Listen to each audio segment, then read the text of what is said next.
Hi යාළුවනි කොහමද? මට ගොඩක් අය කියලා තිබ්බ මල් හදන හැටි කියලා දෙන්න කියලා.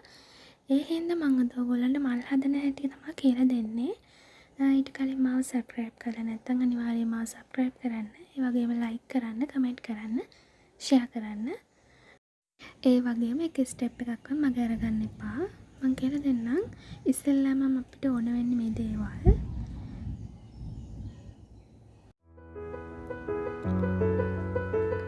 අපිට සෙන්ටිමීටර් 10 40 කොටුවක් ඕනේ.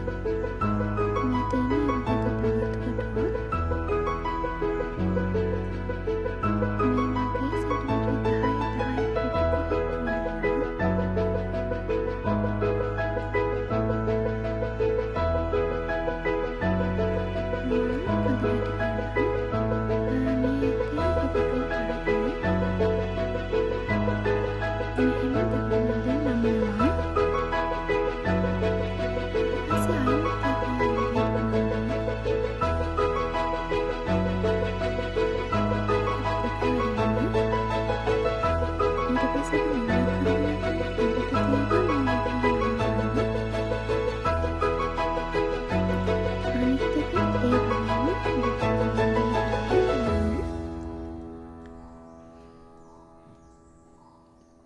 ඊට පස්සේ අපි නමාගත්තු ත්‍රිකෝණ දෙක ආයෙත් දිග අරගන්න.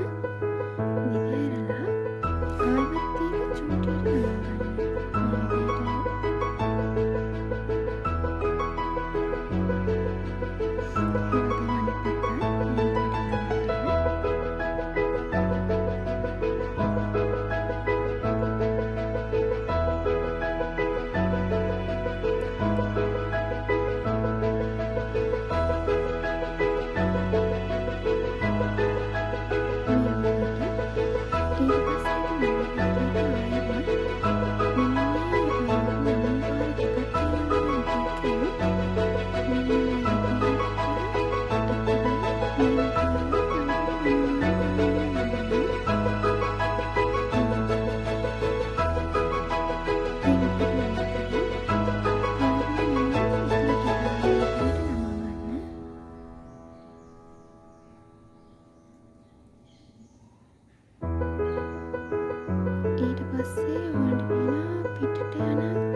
ඔයාලන්ට පුළුවන් මේ වගේ මල් හදලා පොඩි වාස් එකක් වුණත් හදාගන්න. මාව තාම ඔයගොල්ලෝ සබ්ස්ක්‍රයිබ් කරලා නැත්නම් අනිවාර්යෙන් මාව සබ්ස්ක්‍රයිබ් කරන්න. ඒ වගේම ලයික් කරන්න, කමෙන්ට් කරන්න, ෂෙයා කරන්න. එහෙනම් ඔයගොල්ලන්ට සුබ දවසක්.